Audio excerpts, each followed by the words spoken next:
Hello दोस्तों, कैसे हैं आप सभी। आपके अपने ही यूट्यूब चैनल पे मैं पंकज कटारिया इकोनॉमिक्स विषय की क्लास में आपका हार्दिक अभिनंदन करता हूं। दोस्तों देखिए दोस्तों, हमने पूर्ण प्रतियोगिता को लेकर अब तक 2 वीडियो अपलोड किए हैं। एक वीडियो में हमने जाना था पूर्ण प्रतियोगिता बाजार के बारे में और दूसरे वीडियो में हमने सीखा था पूर्ण प्रतियोगिता बाजार में अति अल्पकाल में कीमत का निर्धारण। ओके, आज हम हमारे इसी बिंदु को आगे बढ़ा रहे हैं और मैं मानता हूं कि एक ऐसा बिंदु है ये जहां से बहुत अधिक एग्जाम्स में प्रश्न पूछे जाते हैं। एज ए एग्जाम्पल हम कह सकते हैं कि फर्स्ट ग्रेड जो भर्ती परीक्षा होती है टीचर्स की इकोनॉमिक्स विषय की, उसमें भी ये प्रश्न पूछे जाते हैं। या कहें कि संगणक भर्ती परीक्षा जो कि राजस्थान में होने वाली है, वहां भी ये प्रश्न आपके सिलेबस में इस बिंदु को डाला गया है। तो इसको थोड़ा गौर से पढ़िएगा। कॉन्सेप्ट है तो हम कहें बहुत बारीकी से समझने पे समझ में आता है और जब एक बार समझ में आ गया तो भूला ही नहीं भूला जाता है। ठीक है, आज हम पढ़ते हैं कि इसी पूर्ण प्रतियोगिता बाजार में अल्पकाल जो होता है, अल्पकाल में किस तरीके से एक फर्म अपनी कीमत का निर्धारण करती है और किस तरीके से एक फर्म अपनी उत्पादन मात्राओं का निर्धारण करती है, इस बात को आज हम सीखने वाले हैं। ध्यान दीजिएगा। देखिए, हमने देखा था कि जो पूर्ण प्रतियोगिता बाजार है उसमें मार्शल ने वस्तु कीमत निर्धारण पर समय तत्व के प्रभाव को स्पष्ट किया था और वहां मार्शल ने यह बताया था कि पूर्ण प्रतियोगिता की स्थिति में समय तत्व 4 प्रकार का होता है कि समय 4 प्रकार का होता है। उसने अल्पकाल, अति अल्पकाल का उल्लेख किया, अल्पकाल का उल्लेख किया था, दीर्घकाल का उल्लेख किया और अति दीर्घकाल का उल्लेख किया।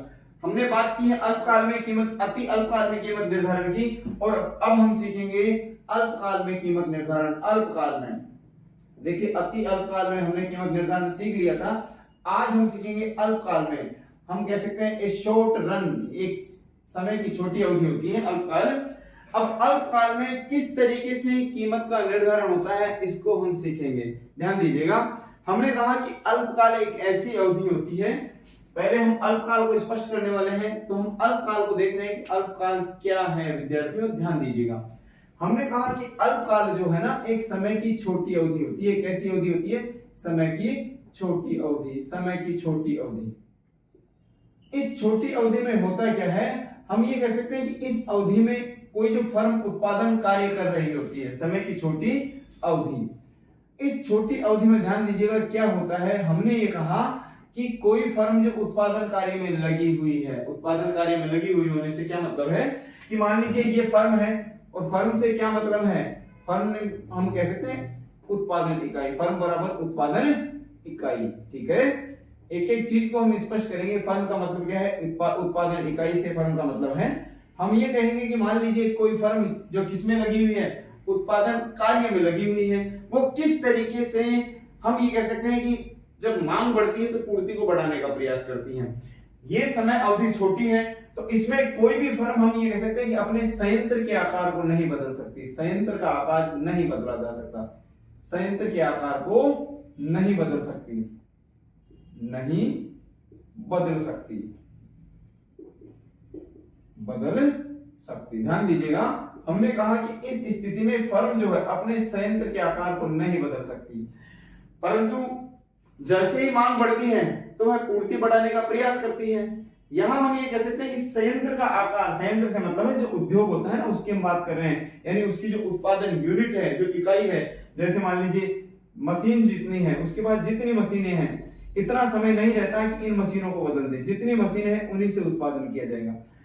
अब जैसे ही मांग बढ़ी तो कुछ मात्रा में फर्म पूर्ति बढ़ाने का प्रयास करती है। इसके लिए फर्म क्या करती है? ध्यान दीजिएगा, इस चीज के लिए फर्म करती है कि मांग बढ़ने पर, मांग बढ़ने पर, किसकी?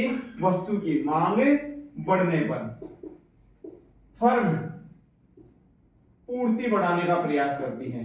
पूर्ति बढ़ाने का प्रयास करती है, बढ़ाने का प्रयास करती है। समझिएगा, लेकिन साथ में हम ये भी कह रहे हैं कि पूर्ति बढ़ाने का प्रयास तो करेगी परंतु अपने संयंत्र का आकार नहीं बदल पाएगी। तो फर्म क्या करेगी? वह अपने संयंत्र का, यानी उसके पास जो संयंत्र है, उसके पास जो मशीनें हैं, उनका गहरा उपयोग करेगी। संयंत्र का किस प्रकार का उपयोग? गहरा उपयोग। अभी समझाऊंगा क्या होता है गहरा उपयोग। संयंत्र का गहरा उपयोग करती है, गहरा उपयोग करेगी, उपयोग करेगी। समझिएगा इसको कि जैसे ही पूर्ति हम कहें कि मांग बढ़ गई मार्केट में, तो फर्म क्या करेगी, उसका जो संयंत्र है उस संयंत्र का गहरा उपयोग करेगी। और अगर मांग कम हो गई तो सिंपल सी बात है, जैसे ही मांग कम हुई है, मांग कम हो गई तो संयंत्र में क्या करेगी, कम उपयोग करेगी, संयंत्र का कम उपयोग करेगी, कम उपयोग करेगी।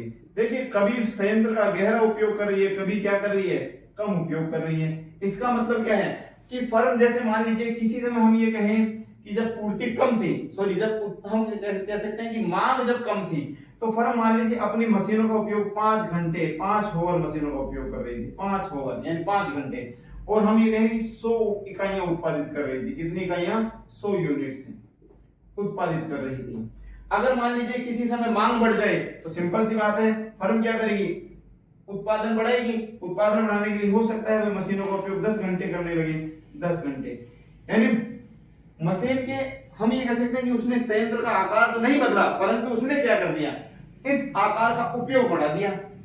पहले 5 घंटे उपयोग कर रही थी, अब कितना करेगी, 10 घंटे उपयोग करेगी, और हो सकता है उत्पादन यूनिट जो है उसकी 250 हो जाए बढ़कर। अब जैसे देखिए उत्पादन यूनिट्स बढ़ी है, इसका मतलब क्या है कि फर्म के उत्पादन बढ़ गया तो फर्म पूर्ति भी बढ़ाएगी, पूर्ति भी बढ़ाएगी। यहां विशेषकर ध्यान दीजिएगा, हम ये कह सकते हैं कि इस समय जो फर्म की उत्पादन मात्रा होती है, या हम ये कहें कि इस समय जो फर्म उत्पादन मात्रा निर्धारित करती है उस पर लागत वक्रों का भी प्रभाव पड़ता है, यानी हम ये कह सकते हैं कि लागत का प्रभाव भी पड़ता है। इस समय फर्म जो उत्पादन करती है उस पर किसका प्रभाव पड़ता है, लागत का प्रभाव भी पड़ता है, लागत का प्रभाव भी पड़ता है, क्योंकि अल्पकाल है। जैसे ही फर्म उत्पादन करेगी तो इस समय संयंत्र का आकार नहीं बढ़ाया जा सकता। संयंत्र का आकार नहीं बढ़ाने का मतलब क्या है कि फर्म संयंत्र को क्या करेगी, कभी इसका गहरा उपयोग करेगी तो कभी इसका ज्यादा उपयोग करेगी, और ऐसा करके वह अपनी पूर्ति को बढ़ाने का प्रयास करेगी। हम ये कह सकते हैं कि इस समय लागत का प्रभाव भी विशेषकर फर्म की पूर्ति पर देखा जाता है, लागत का प्रभाव पड़ता है। हम ये भी कह सकते हैं कि इस समय इस स्थिति में फर्म का जो पूर्ति वक्र होता है, फर्म का जो पूर्ति वक्र होता है वो कैसा होता है, ऊपर की तरफ हल्का बढ़ता हुआ होता है। जैसा कि मैं बना रहा हूं कि इस समय फर्म का पूर्ति वक्र इस आकार का होता है, ऊपर की तरफ बढ़ता हुआ होता है। इसे हम नाम दे देंगे एस यानी सप्लाई कर्व, सप्लाई कर्व। आपको विशेष ध्यान रखना है कि अल्पकाल की स्थिति में फर्म का जो पूर्ति वक्र होता है किस तरीके का होता है, ऊपर की तरफ बढ़ता हुआ होता है। इसका नेक्स्ट पार्ट देखिएगा।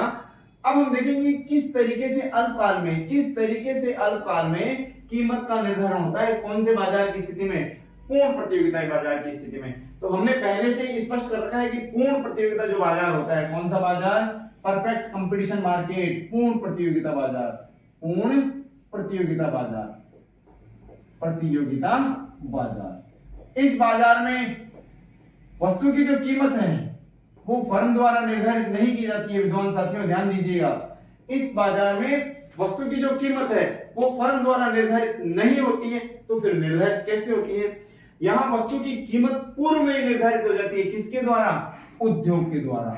वस्तु जो कीमत है वो किसके द्वारा निर्धारित होगी, उद्योग द्वारा निर्धारित होती है, उद्योग द्वारा निर्धारित होती है। किस चीज की कीमत है, वस्तु की कीमत उद्योग द्वारा निर्धारित होती है।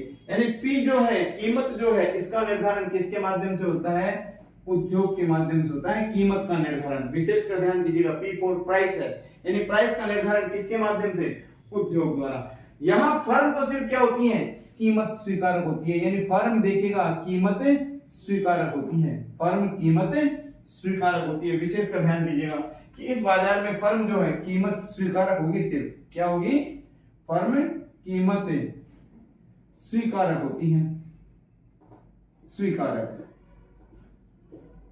स्वीकारक का मतलब है कि फर्म का कीमत निर्धारण में कोई महत्व नहीं होता है, फर्म कीमत स्वीकारक होती है सिर्फ, और कीमत का निर्धारण किसके द्वारा होता है, उद्योग द्वारा। अब उद्योग से स्पष्ट हम कह सकते हैं कि फर्मों का जो समूह होता है, एक एक फर्म मिलके कई फर्म जब एक साथ हो जाती हैं तो वह उद्योग कहलाती हैं। यहाँ वस्तु की जो मांग होती है, वस्तु की मांग तथा वस्तु की जो पूर्ति है, इन दोनों के कटान बिंदु से निर्धारण होता है कीमत का। विशेषकर ध्यान दीजिएगा, यानी इस बाजार में, इससे क्या मतलब है, परफेक्ट कंपटीशन मार्केट, इस बाजार में कीमत उद्योग में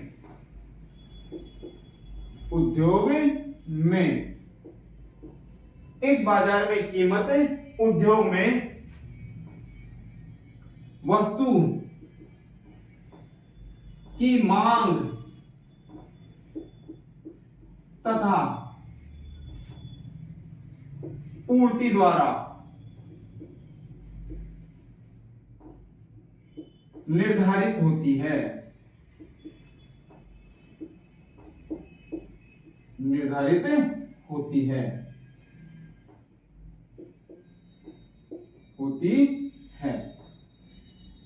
कहने का अभिप्राय यह है कि इस बाजार में जो कीमत का निर्धारण होता है ना, वो किसके अनुसार? उद्योग में हमने कहा कि जितनी उस वस्तु की मांग है तथा जितनी पूर्ति है उनके द्वारा कीमत निर्धारित होती है। यहां हम इसको मांग वक्र और पूर्ति वक्र के माध्यम से भी स्पष्ट कर सकते हैं। जैसे मान लीजिए किसी उद्योग में वस्तु का जो पूर्ति वक्र है वो इस तरीके का है, सप्लाई कर्व इस तरीके का, ये सप्लाई कर्व है, SS हम नाम दे रहे हैं इस पे। और ये कौन सा वक्र होता है? मांग वक्र DD। अल्पकाल में अभी हमने कहा था कि जो पूर्ति वक्र होता है वो किस तरीके का होता है? ऊपर की तरफ बढ़ता हुआ होता है। देखिए दिख रहा है, ऊपर की तरफ बढ़ता हुआ, बाएं से दाएं ऊपर की तरफ बढ़ता हुआ।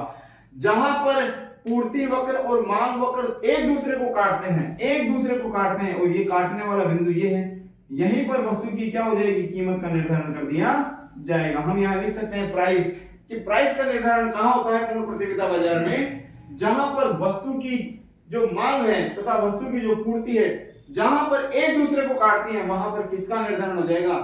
हम ये कह सकते हैं कि प्राइस का निर्धारण हो जाएगा। ये प्राइस निर्धारित हो जाएगी। तो हम ये कह सकते हैं कि पूर्ण प्रतियोगिता, परफेक्ट कंपटीशन मार्केट में कीमत पहले से ही निर्धारित होती है। सिर्फ और सिर्फ फर्म को तो क्या करना होता है कि ये जो निर्धारित कीमत है, और यहाँ कीमत निर्धारण किस बिंदु पर हो रहा है? ई बिंदु पर।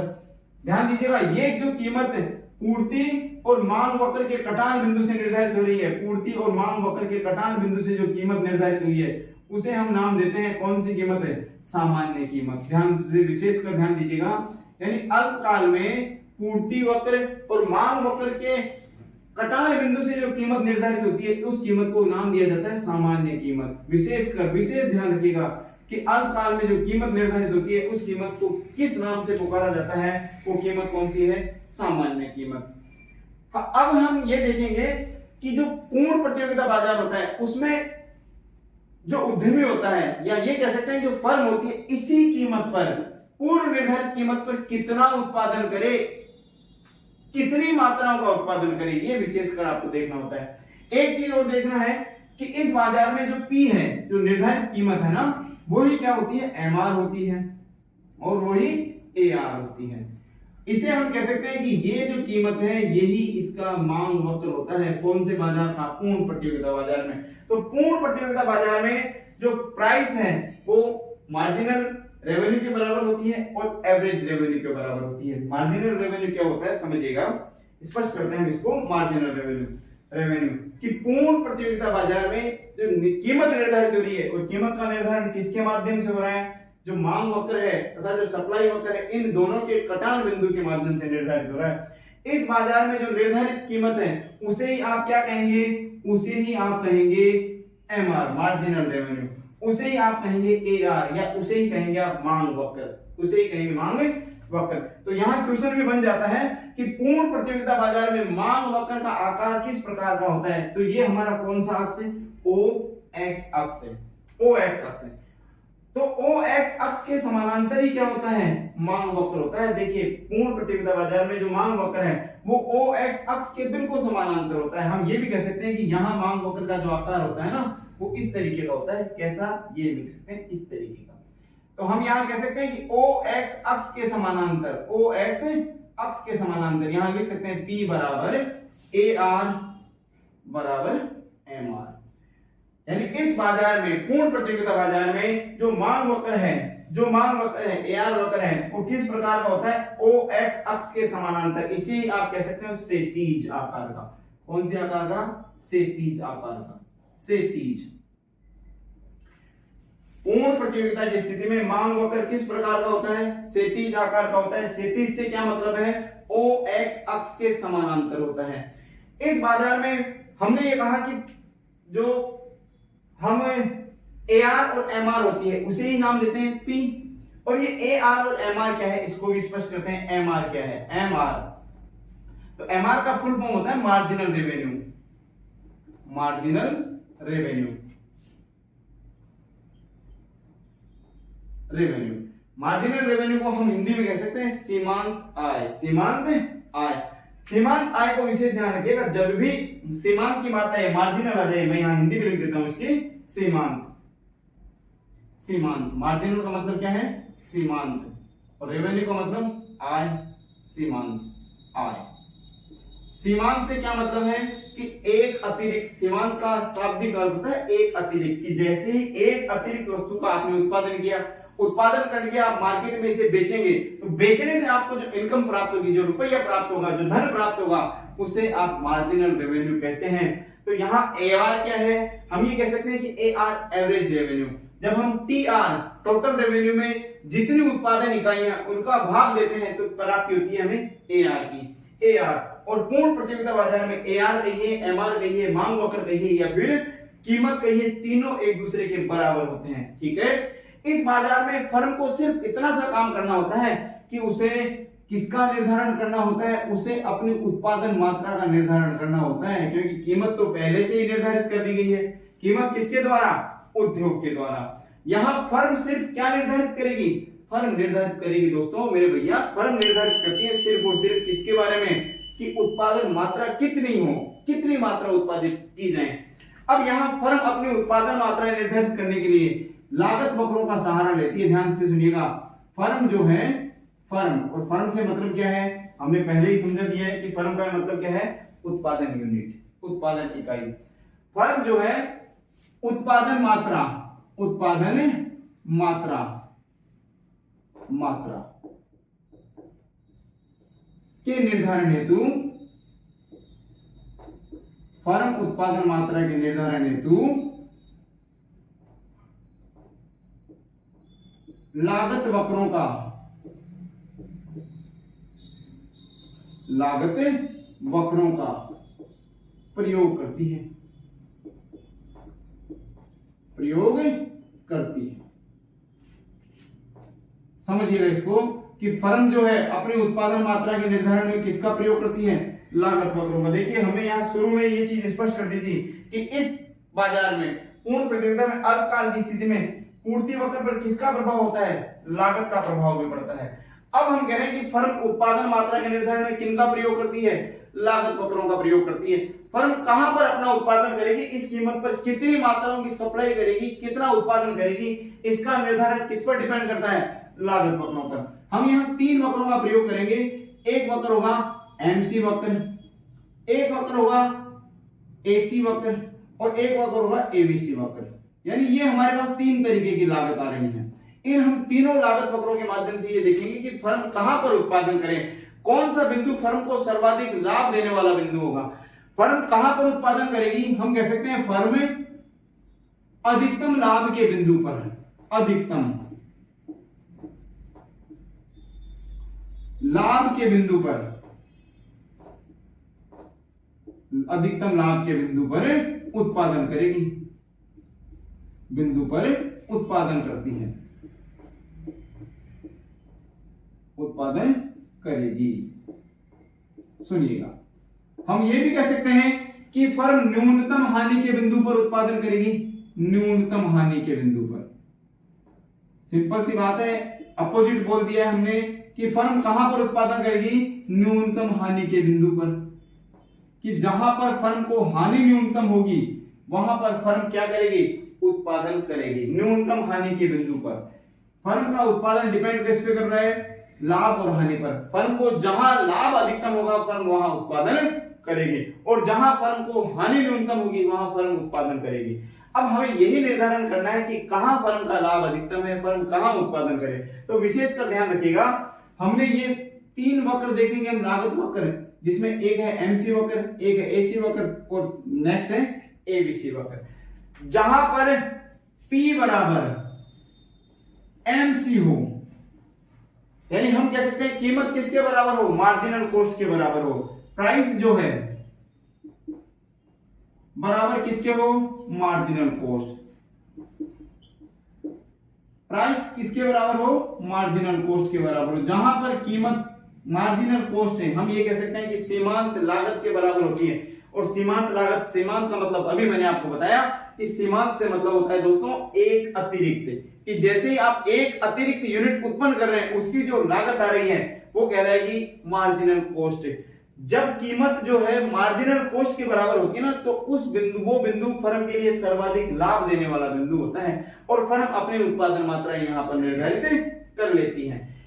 जो एमसी है, जो मार्जिनल कॉस्ट है, देखिए ये पहले घटती है फिर उसके बाद में बढ़ना स्टार्ट करती है। तो यहां हम एक वक्र के माध्यम से सीखेंगे कि फर्म उत्पादन कहां पर करेगी। मैंने कहा कि जहां पर मार्जिनल कॉस्ट किसके बराबर हो जाए, प्राइस के बराबर हो जाए, वहां पर फर्म को सर्वाधिक लाभ प्राप्त होता है और फर्म वहीं पर उत्पादन करती है। अब हम इसको एक रेखा चित्र से देखेंगे और हमारे इकोनॉमिक्स के जो रेखा चित्र होते हैं वो बड़े सिंपल होते हैं और इसी तरीके से बनते हैं।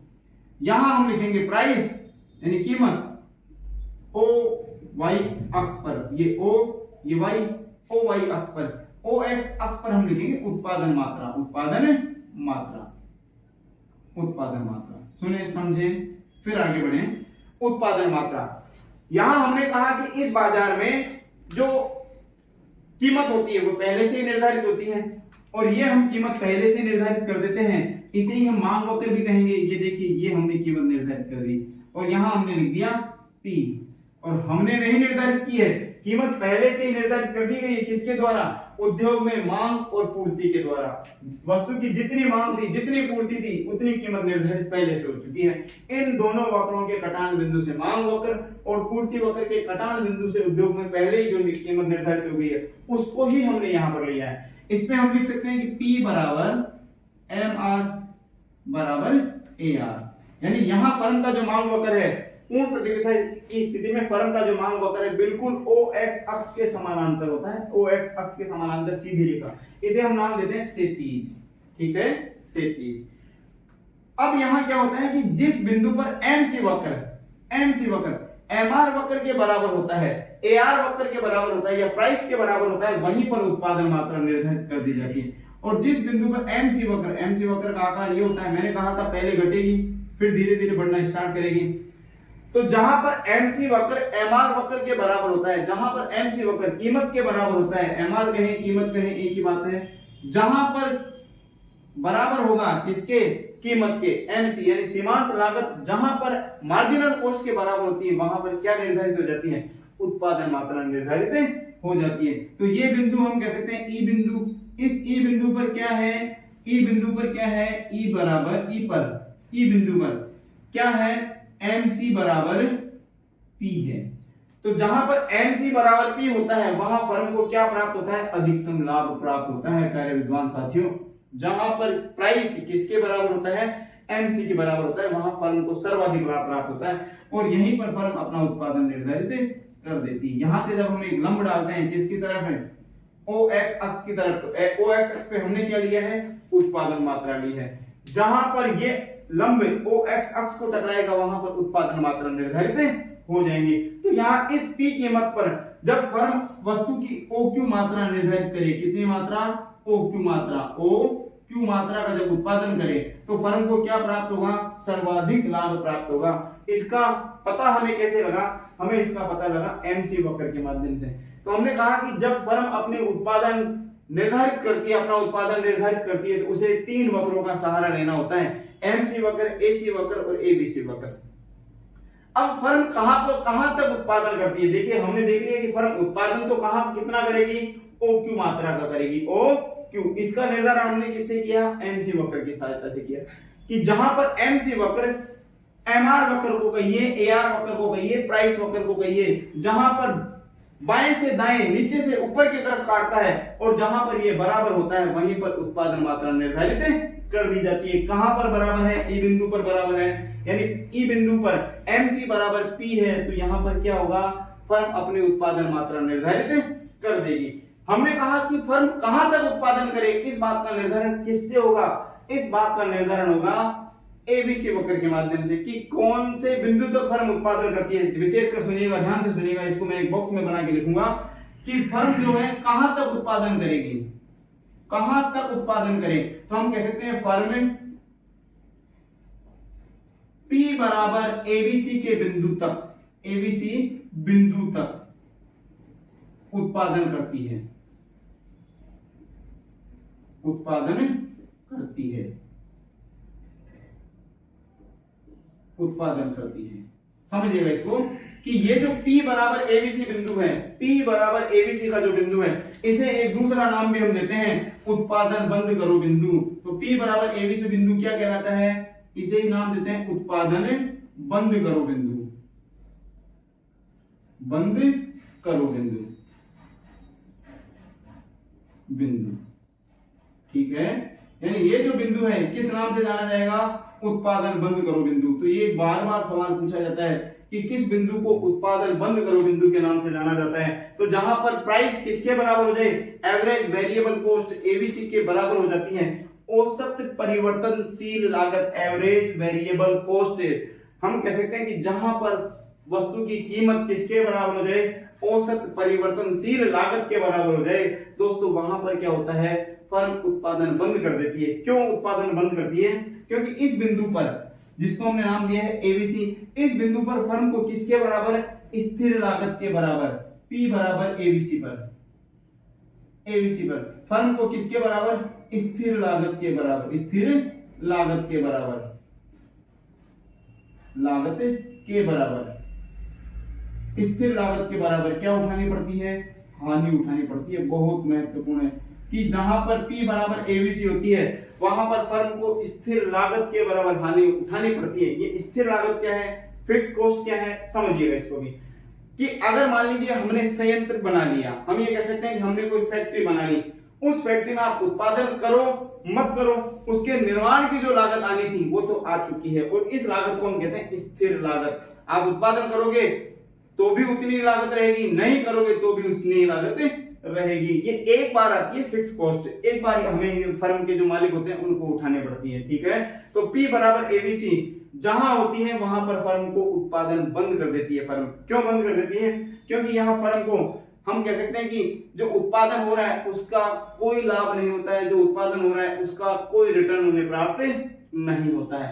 अब हम देखेंगे कि पूर्ण प्रतियोगिता की स्थिति में फर्म को क्या लाभ ही प्राप्त होता है, या फिर हानि भी प्राप्त हो सकती है, या फिर अधिक सामान्य लाभ भी प्राप्त हो सकता है। इन तीनों स्थितियों को और समझेंगे हम। विशेषकर ध्यान दीजिएगा कि पूर्ण प्रतियोगिता की स्थिति में कौन से बाजार में, अति अल्पकाल में नहीं, अल्पकाल में। अति अल्पकाल हम पहले पढ़ चुके, अब हम अल्पकाल देख रहे हैं कि पूर्ण प्रतियोगिता की स्थिति में अल्पकाल में, अल्पकाल में कौन से बाजार में, अल्पकाल, वो भी किस बाजार में, परफेक्ट कंपटीशन मार्केट में, पूर्ण प्रतियोगिता में।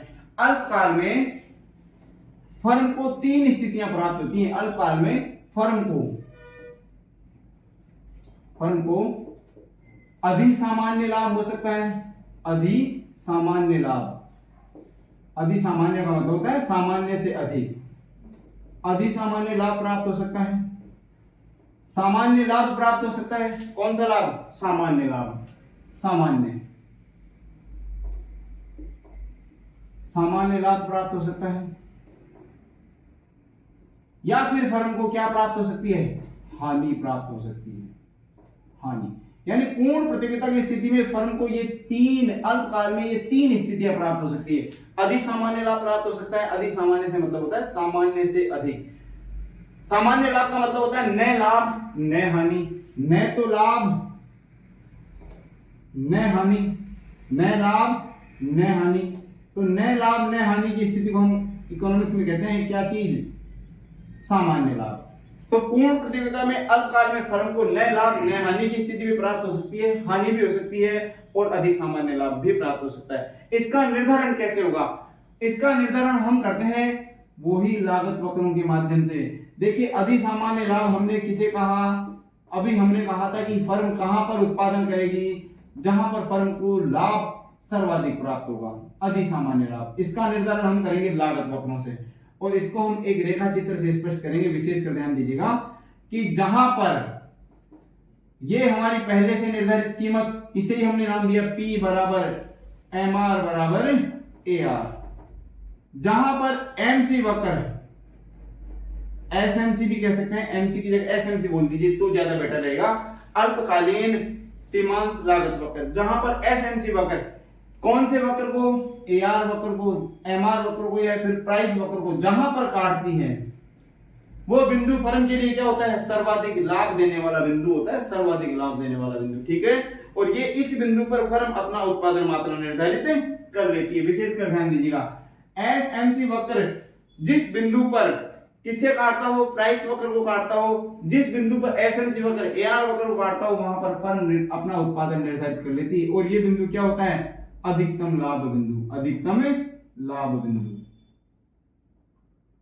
अधिकतम लाभ। अधिकतम का मतलब होता है असामान्य लाभ, असामान्य लाभ, अधिकतम लाभ बिंदु है ये। तो आप कह सकते हैं कि P बराबर ABC, सॉरी P बराबर SMC क्या है, अधि सामान्य लाभ का बिंदु है। मैं यहां लिख सकता हूं P बराबर SMC कौन सा बिंदु है, अधि सामान्य लाभ का बिंदु है। दोस्तों ध्यान से समझिएगा इसको।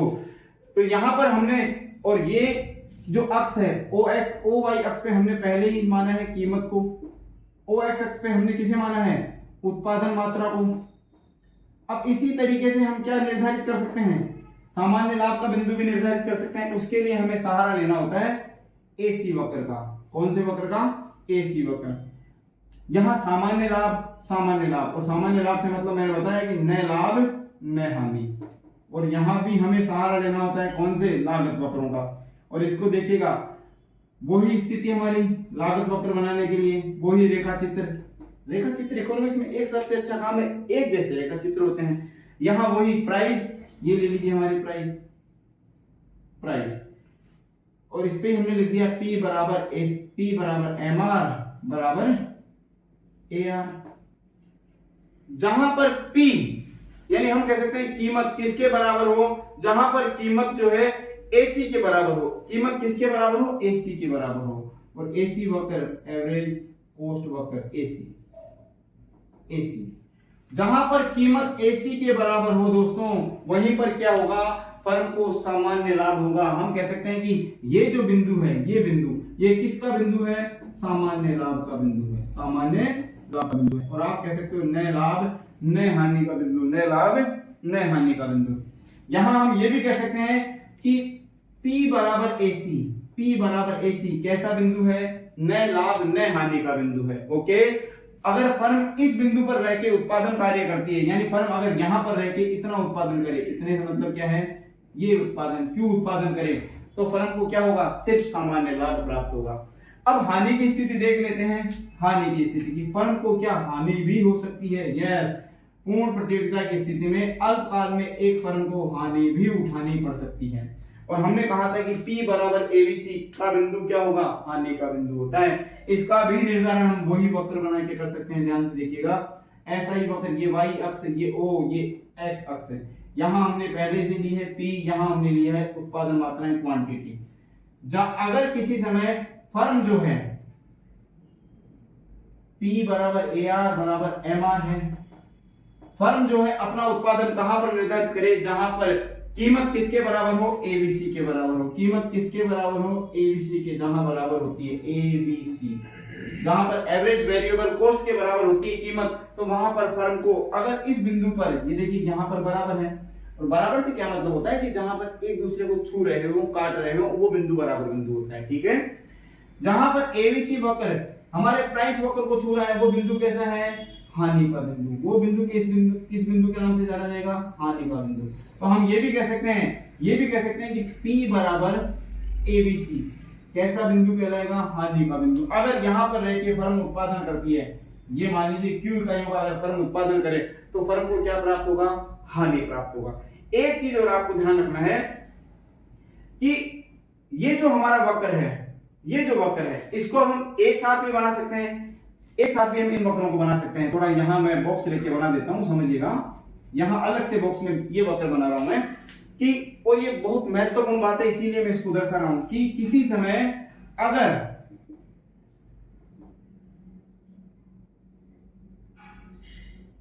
ये जो MC वक्र है, MC वक्र एमसी वक्र का वह भाग जो एबीसी वक्र के ऊपर होता है, विशेषकर ध्यान दीजिएगा, एमसी वक्र का वह भाग जो एबीसी वक्र के ऊपर होता है, एमसी वक्र का वह भाग जो एबीसी वक्र के ऊपर होता है, जिसे मैं थोड़ा गहराई से दर्शा रहा हूं, देखिएगा, ये एमसी वक्र और ये कौन सा, एबीसी वक्र।